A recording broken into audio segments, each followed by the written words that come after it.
नमस्कार, एक नई कहानी लेकर आया हूँ। एक राजा और फकीर की कहानी सुनने का होस्ट आपका दोस्त।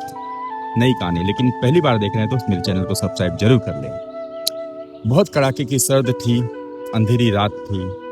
राजा अपने महल के बाहर निकला अपनी जनता का हाल समझने के लिए, जानने के लिए। आधी रात को जैसे ही वो महल के मुख्य द्वार से बाहर निकल रहा था तो उसने देखा कि इस कड़कड़ाती हुई सर्द में एक बहुत ही बुजुर्ग आदमी उसके मुख्य द्वार के सामने बैठा हुआ ठिठुर रहा है। राजा ने पूछा कि तुम इस तरह ठिठुर क्यों रहे हो? तुम्हारे पास गर्म कपड़े नहीं है पहनने के लिए?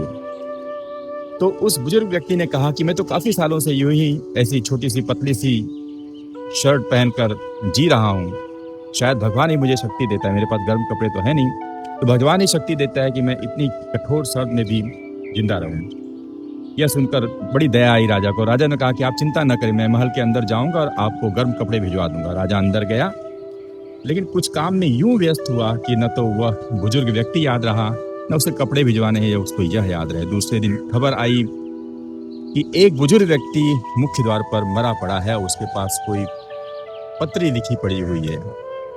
दरबारी से उत्सुकतावश राजा ने पूछा कि उस पत्री को पढ़ा जाए कि उसमें क्या लिखा है।